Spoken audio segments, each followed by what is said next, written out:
Ceci fait suite à ma vidéo précédente sur les radiations et les déchets nucléaires. Il va y avoir beaucoup de références à des notions vues dans cette vidéo, et pour éviter de me répéter, je vais parler comme si ces notions étaient acquises. Donc s'il vous plaît, allez la regarder et comprendre ce que j'y dis. Je recommande également d'aller voir le bonus de cette vidéo, les deux liens sont dans la description. J'ai un peu la flemme d'élaborer une intro, donc je vais pas passer par 4 chemins.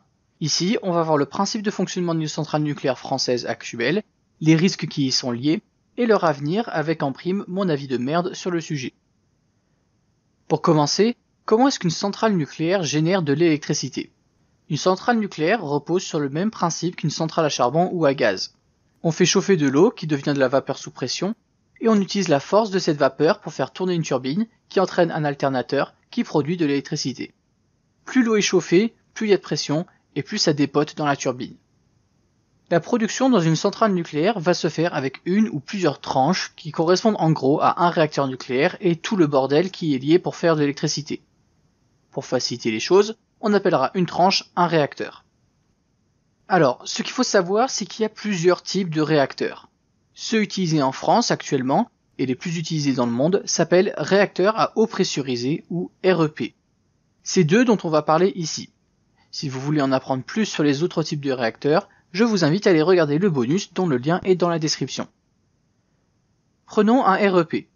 Ce réacteur, il va lui falloir du carburant. Ce carburant, c'est de l'uranium enrichi entre 3 et 5%. Cet uranium se présente sous forme de petites pastilles qu'on empile dans des gaines étanches en zirconium. On appelle le tout crayon ou barre de combustible, et ce sont ces crayons qu'on va insérer dans le réacteur, lui-même dans une cuve. Une fois dans le réacteur, voici ce qu'on va faire. On va le remplir d'eau et on va balancer des neutrons. Si vous ne savez pas ce qu'est un neutron, c'est pas grave, c'est pas important. Ce qui est important de savoir, c'est qu'ils sont plus petits qu'un atome et qu'ils peuvent circuler librement d'un crayon à l'autre en passant par l'eau entre ces crayons. Les neutrons de base sont des neutrons rapides qui vont trop vite pour faire quoi que ce soit d'intéressant. L'eau va les ralentir, ce qui va leur permettre d'interagir avec les atomes d'uranium-235. On dit que l'eau est le modérateur et que les neutrons ralentis sont des neutrons thermiques. L'uranium-235 a un taux de fission d'environ 83%, c'est-à-dire que quand il interagit avec un neutron, dans environ 83% des cas, il se casse et libère énormément d'énergie sous forme de chaleur. C'est ce qu'on appelle la fission nucléaire, et c'est cette chaleur qui chauffe l'eau. Pour vous donner une idée de l'énergie que c'est, une pièce de 1 centime pèse 2,3 grammes. L'équivalent d'une pièce de 1 centime d'uranium utilisée dans un REP peut produire autant d'énergie que 150 kg de charbon. En plus de libérer beaucoup d'énergie quand il se casse, l'uranium-235 libère d'autres neutrons qui eux-mêmes peuvent interagir avec d'autres atomes d'uranium-235. C'est une réaction en chaîne. Cette réaction en chaîne va avoir tendance à libérer plus de neutrons qu'il y en a au début. Si on ne fait rien, la réaction nucléaire ne va pas arrêter d'augmenter. Or, dans un réacteur, c'est pas bon. Déjà parce que sinon il va exploser, mais aussi parce qu'on veut que la réaction nucléaire reste stable pour avoir une production électrique stable. Pour arriver à ça, il faut concevoir le réacteur de sorte à ce qu'il absorbe suffisamment de neutrons pour qu'une fission n'en entraîne qu'une seule autre. Quand on arrive à cet équilibre, on dit que le réacteur est en état critique.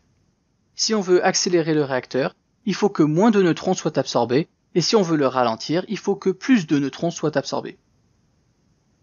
Regardons comment un REP produit de l'électricité plus en détail. Un REP est divisé en 3 circuits d'eau à la chaîne complètement isolés les uns des autres qui fonctionnent grâce à des pompes. D'abord, le circuit primaire.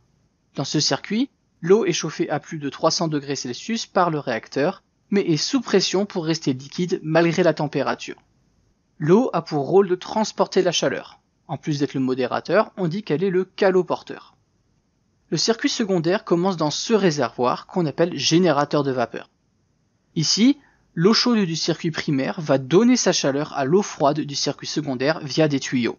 Du coup, le circuit primaire est refroidi pour repartir dans le réacteur, et le circuit secondaire désormais chauffé a de la vapeur sous pression qui fait tourner les turbines. Le circuit de refroidissement commence dans ce réservoir qu'on appelle condenseur.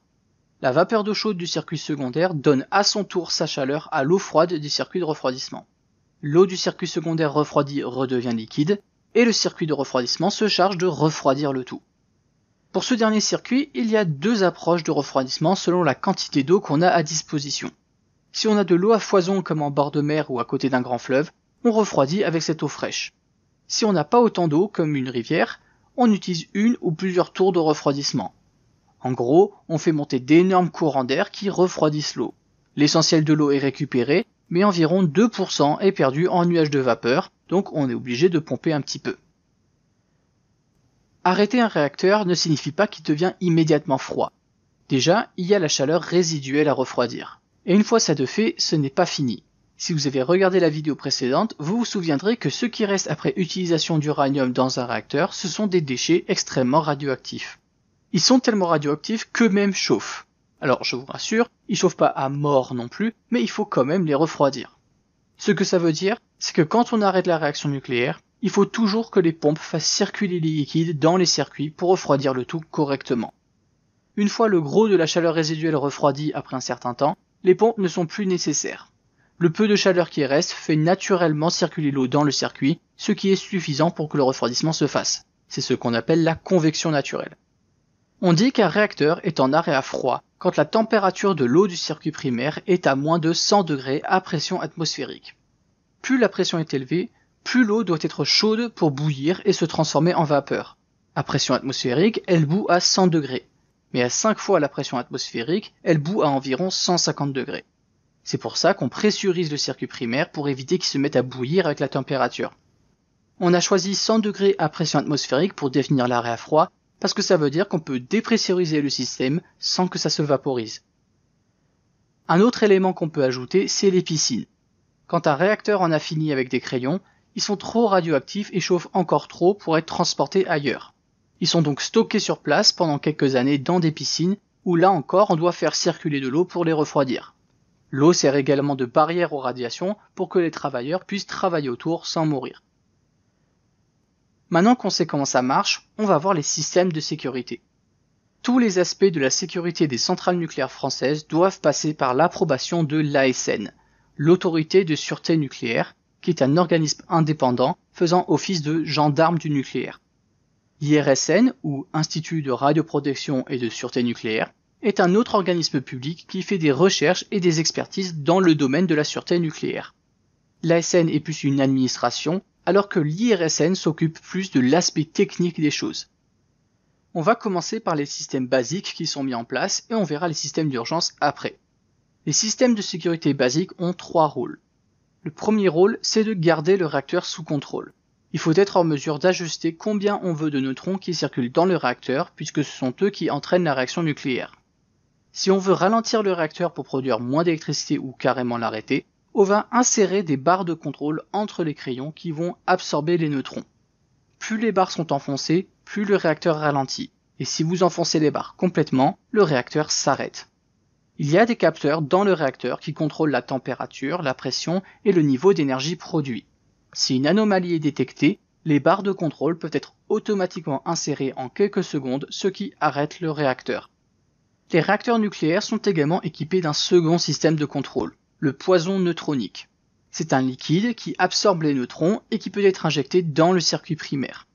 Le liquide est généralement de l'eau borée, et son niveau est ajusté par le circuit de contrôle chimique et volumétrique du réacteur, ou RCV. Le RCV va aussi injecter différents éléments chimiques pour éviter la corrosion de certaines pièces. Ces deux systèmes peuvent fonctionner sans électricité. Ils sont automatiques, mais peuvent également être déclenchés manuellement. Une fois arrêté, un réacteur ne peut pas redémarrer tout seul. Il faut obligatoirement retirer les barres de contrôle et le poison neutronique, puis envoyer artificiellement des neutrons. Comme on l'a vu plus tôt, même tout juste arrêté, un réacteur a de la chaleur résiduelle et des restes radioactifs qui chauffent. Ça nous amène au deuxième rôle des systèmes de sécurité basiques, refroidir le réacteur. Que le réacteur soit arrêté ou non, et quel que soit le circuit concerné, il faut 2 choses essentielles pour que le refroidissement se fasse normalement. Une bonne quantité d'eau dans la tuyauterie et de l'électricité pour que les pompes fassent circuler cette eau. On va se concentrer sur le circuit primaire parce que c'est là que se trouve le réacteur et qu'il y a le plus de danger. Généralement, le niveau d'eau dans le circuit primaire est géré par le RCV. Mais dans le scénario d'une perte d'eau extrême, chaque circuit primaire est équipé de plusieurs systèmes d'injection d'eau qui s'assurent qu'il y en ait toujours assez. Dans le cas d'une fuite, l'eau perdue, qui est potentiellement radioactive, ne s'en va pas dans l'environnement car le bâtiment du réacteur est conçu pour être étanche. En bas de ce bâtiment se trouvent des puisards où l'eau perdue coule, avant d'être récupérée par des pompes puis remise dans le système. Dans le scénario d'un trop-plein d'eau extrême, par exemple si le réacteur chauffe trop ou si on en a trop injecté suite à une fuite, le trop-plein peut être libéré dans le bâtiment grâce à une soupape et sera récupéré dans les puisards. Regardons maintenant les scénarios de perte de courant. Pour ça, on ne va plus se concentrer uniquement sur le circuit primaire d'un réacteur, mais sur la centrale nucléaire en général. Le diagramme des systèmes d'alimentation dans une centrale ressemble à ça. Ça sera plus simple si je résume le truc, donc si vous voulez les détails complets, la source est dans la description. Une centrale nucléaire de base peut tourner à l'aide de l'électricité du réseau ou de l'électricité qu'elle produit elle-même avec ses réacteurs. Si jamais elle est déconnectée du réseau et que tous ses réacteurs sont à l'arrêt, plusieurs générateurs diesel sont disponibles pour prendre la relève. Par précaution, il y a toujours plus de générateurs que la centrale a besoin au cas où un ou plusieurs ne fonctionnent pas. Dans le cas où les générateurs sont indisponibles, des batteries peuvent subvenir aux besoins de la centrale pendant quelques heures. Elles sont là pour donner le temps aux équipes de démarrer les générateurs ou de faire venir puis raccorder un système pour prendre la relève, par exemple un autre générateur. Suite à l'accident de Fukushima, qui était dû à la destruction des générateurs par le tsunami, EDF a ajouté à chaque réacteur 2 générateurs qu'ils appellent diesel d'ultime secours. Chaque paire de générateurs est placée dans un bunker résistant à toute catastrophe naturelle extrême, séisme, inondation, tornade, etc. Je précise que les installations en place sont déjà techniquement conçues pour résister à ce genre de catastrophe. Mais étant donné qu'en France ce genre de catastrophes sont peu violentes, les cas extrêmes tels qu'à Fukushima n'ont peu ou pas été pris en compte. Ces bunkers, avec ces diesels, ont donc été mis là pour ces scénarios, bien que très peu probables. Le troisième et dernier rôle des systèmes de sécurité basiques, c'est contenir les radiations. Pour assurer ce rôle, on trouve plusieurs couches de confinement. D'abord, l'enceinte de confinement. C'est un bâtiment en béton armé capable de résister à des explosions, des séismes, des impacts d'avions ou encore des surpressions de vapeur jusqu'à un certain point. Les 24 réacteurs français les plus récents sont équipés d'une double enceinte. C'est une enceinte de confinement autour de la première. Elle est ici au cas où il y a des fuites radioactives provenant de la première enceinte. Ensuite, il y a le circuit primaire en lui-même. À aucun moment, l'eau de ce circuit entre en contact avec quoi que ce soit en dehors de l'enceinte de confinement. Même l'eau du circuit secondaire n'entre pas en contact avec, puisque le transfert de chaleur se fait via la tuyauterie. Et en dernier, on trouve la gaine des crayons. Elle isole l'uranium et les déchets radioactifs de l'eau du circuit primaire.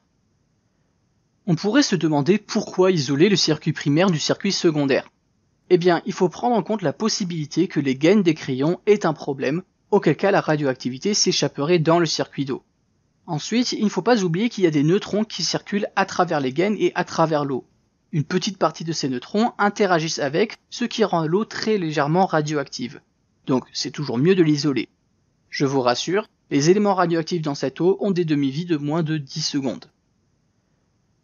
Dans le cadre de l'exploitation d'une centrale nucléaire, ou dans le cadre de certaines opérations telles que des opérations de maintenance, il va y avoir des rejets radioactifs. Il peut y avoir des rejets dans l'eau, tout comme il peut y avoir des rejets dans l'air.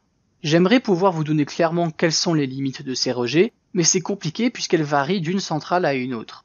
Quand un exploitant comme EDF veut mettre en service une centrale, il faut qu'il fasse une demande d'autorisation de rejet et de prélèvement d'eau auprès de l'ASN. L'IRSN va alors passer et vérifier qu'EDF met en place toutes les techniques disponibles pour minimiser ces rejets. Par exemple, que les meilleurs filtres soient utilisés. L'IRSN va également faire des études de l'impact de ces rejets sur la santé et l'environnement, indépendamment des chiffres qu'EDF va lui donner. Si l'IRSN et l'ASN approuvent l'installation, seulement alors EDF pourra mettre en service la centrale. L'IRSN va également faire des mesures régulières au fil de l'exploitation de la centrale pour s'assurer que les rejets sont conformes aux obligations d'EDF.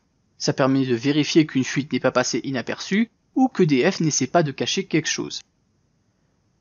Malgré tous ces systèmes censés contrôler les réacteurs et contenir les radiations, il faut bien prévoir les scénarios où, comme diraient les Anglais, la merde frappe le ventilo.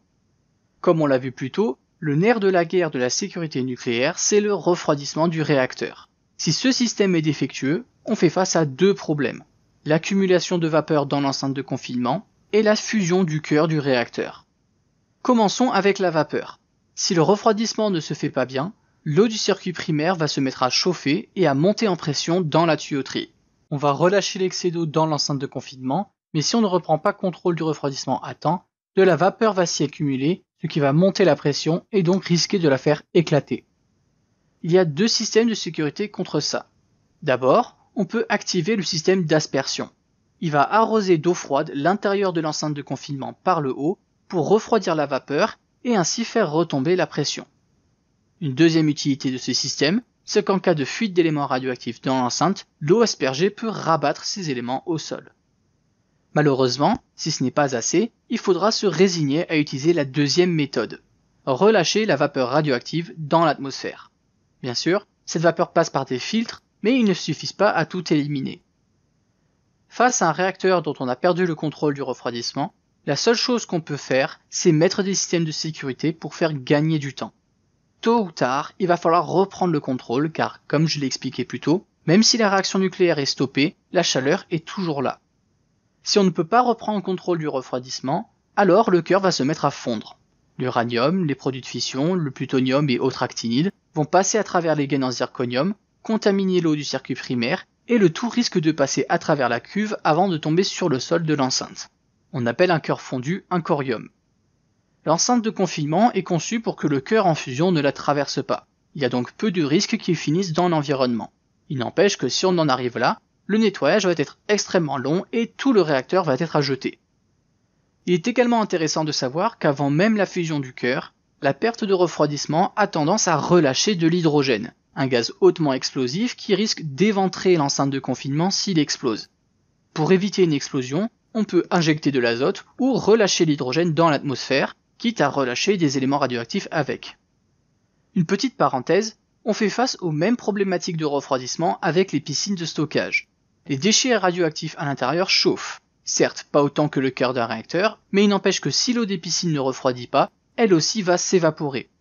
On va alors finir avec une surpression dans le bâtiment des piscines qu'il va falloir évacuer, et les déchets hautement radioactifs à l'air libre qui risquent de fondre et eux-mêmes produire de l'hydrogène.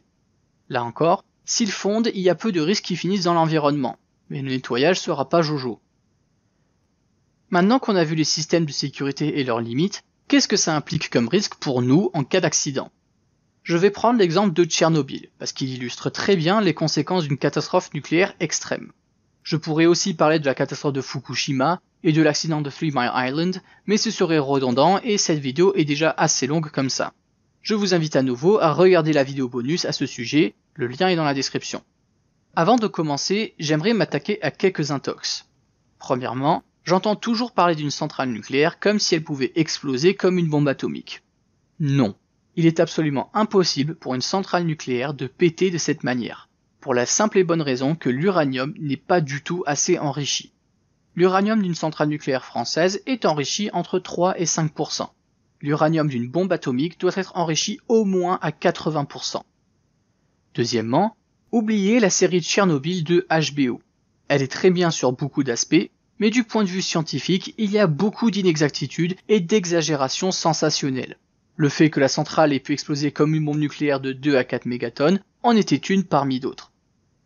Et enfin, tant que j'y suis, l'État français n'a jamais dit que le nuage de Tchernobyl s'arrêterait à la frontière. Je mets un lien dans la description si vous voulez savoir ce qui s'est réellement passé et d'où est parti ce mythe. Je ne vais pas m'éterniser sur ce qui a mené à l'accident, parce que ce qui nous intéresse, c'est les conséquences sanitaires et environnementales. Les détails de la catastrophe sont dans le bonus.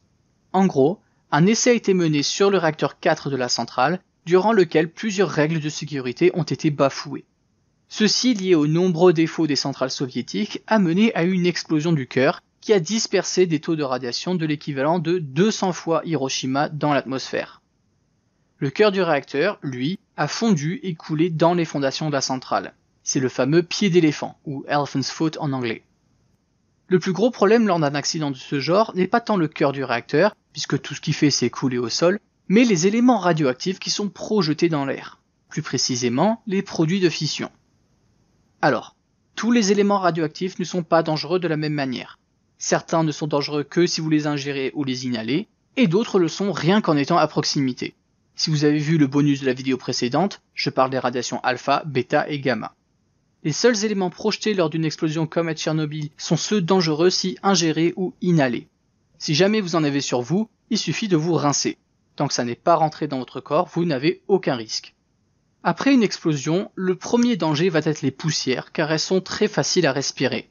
C'est pour ça que vous trouvez des photos de Tchernobyl dans lesquelles des hommes avec des masques arrosent d'eau tout et n'importe quoi.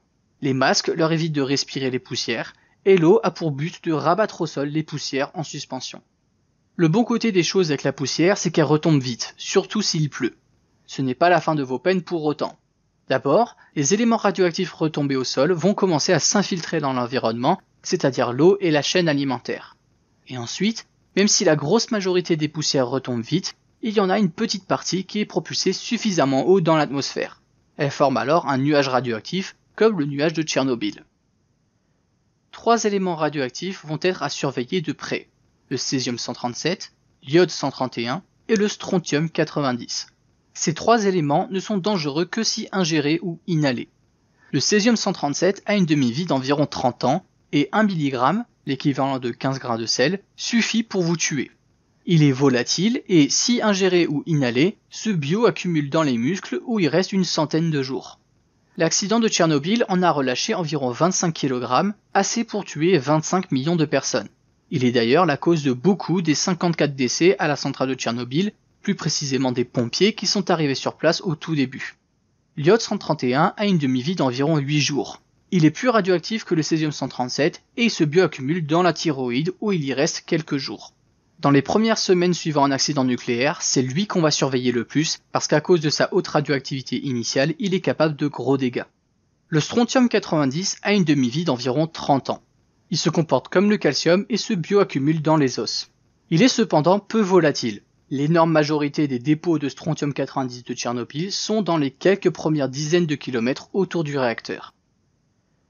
L'accident de la centrale de Tchernobyl a causé directement la mort de 54 personnes. C'était essentiellement celles qui étaient sur place au moment de l'accident et les premiers pompiers arrivés sur les lieux qui sont allés au plus près de ce qui restait du réacteur sans forcément avoir les protections nécessaires. Pour ceux qui sont des morts indirectes, c'est plus difficile à mesurer. On parle d'une zone affectée de la taille d'un continent sur une période de plusieurs dizaines d'années. En plus, quand quelqu'un meurt d'un cancer, il est difficile de dire si la cause du cancer est due à Tchernobyl ou à autre chose. Les estimations tournent généralement autour de 4000 morts et les plus pessimistes à 93 000 morts. Mettons maintenant les choses en perspective. Les 3 éléments dont on a parlé ont beau être aussi toxiques et sournois, il est évident qu'on n'en est pas tous morts de l'accident de Tchernobyl. Suite à une explosion du genre, l'énorme majorité de ces éléments retombe autour du lieu d'explosion, ce qui a l'avantage de focaliser le gros de la merde sur un seul et même point. On peut donc facilement mettre en place des opérations de nettoyage, ainsi que des contrôles de l'eau et de la faune pour en interdire la consommation.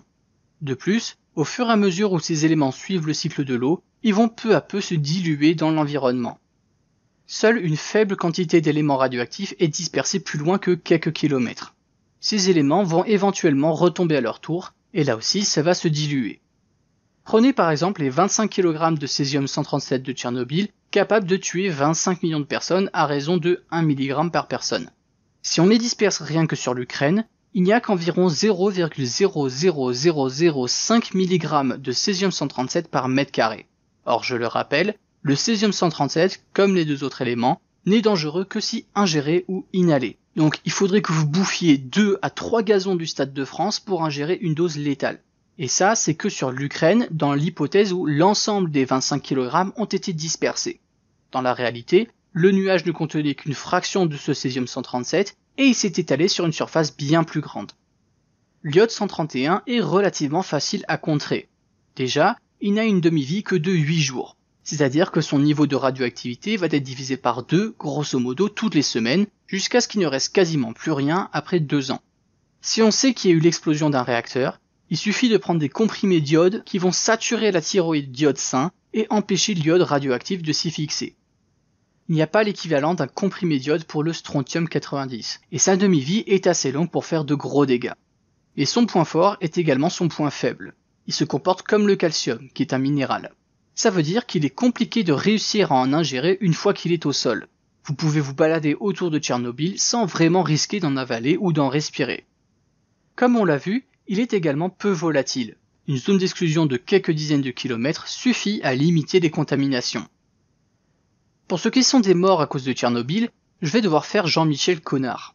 En 2012, rien qu'en France, 10 000 personnes sont mortes d'une chute. Les escaliers sont le principal coupable. En 2018, 25 000 personnes ont été tuées sur la route en Europe. Et rien qu'entre 2010 et 2018, on s'approche des 250 000 tués. On estime que le charbon tue 23 000 personnes par an en Europe. Et à côté, Tchernobyl, la plus grosse catastrophe nucléaire de l'histoire, a tué 2735 personnes par an dans le monde depuis 1986 avec les estimations les plus pessimistes. Avec les estimations habituelles, c'est 118 personnes par an depuis les 34 dernières années. Je suis désolé pour tous ceux qui sont morts à cause de Tchernobyl, mais cet accident, du point de vue humain, n'était pas aussi grave que ça. Qu'en est-il de la zone autour de Tchernobyl ? L'accès est interdit, donc ça doit bien être dangereux. Suite à l'accident, 600 000 liquidateurs ont travaillé pour nettoyer le site. 2 études ont montré qu'il n'y a pas eu d'augmentation de mortalité due au cancer ou autre chose chez ces personnes. Parce que comme je l'ai dit, il n'y a quasiment plus de poussière. Donc à moins que vous mettiez à bouffer des mètres cubes de terre ou que vous plongiez dans le réacteur, vous ne risquez quasiment rien.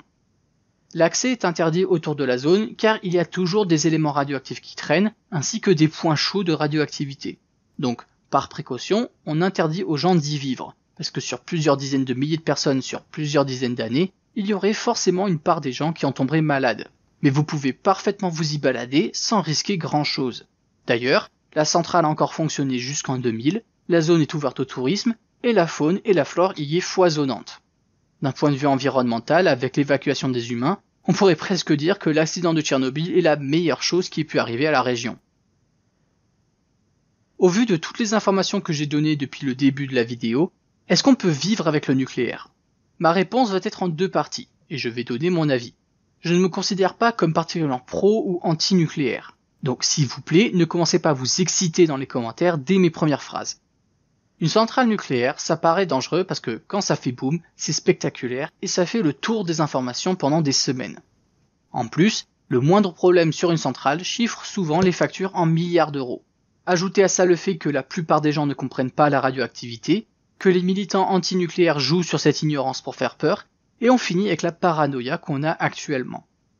Le fait est qu'aujourd'hui, c'est un des moyens les plus sûrs de générer de l'électricité, avec 0,074 morts par térawattheure produit, et ce en incluant Tchernobyl et Fukushima. Pour comparer, on est à 2,8 morts par térawattheure pour le gaz, et 24,8 morts par térawattheure pour le charbon, soit 38 fois et 335 fois plus mortels respectivement. Et ça, c'est sans compter les impacts du réchauffement climatique. Il ne faut également pas oublier qu'on parle de centrales qui génèrent elles-mêmes des milliards d'euros d'énergie chaque année. Chaque réacteur peut fournir environ 1 million de foyers en électricité. Elles sont dangereuses et coûteuses, mais c'est aussi parce qu'elles concentrent beaucoup de production sur de tout petits endroits. Tout n'est pas rose pour autant pour le nucléaire.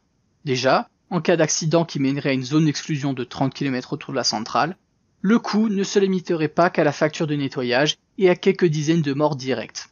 Pour certaines centrales françaises, le coût serait économiquement très lourd. Pour la centrale de Bugey, une grosse partie de Lyon serait affectée. Pour la centrale de Cattenom, ce serait Luxembourg, Thionville et Metz. Pour Civaux, ce serait Poitiers. Et pour Gravelines, Calais et Dunkerque. À Tchernobyl, la centrale était peut-être nulle à chier, mais au moins, à part Pripyat et quelques patelins, rien d'essentiel n'a été touché. En France, on n'a pas autant de place. Si jamais une catastrophe de la même ampleur venait à frapper la mauvaise centrale, je doute que le pays s'en remettrait facilement.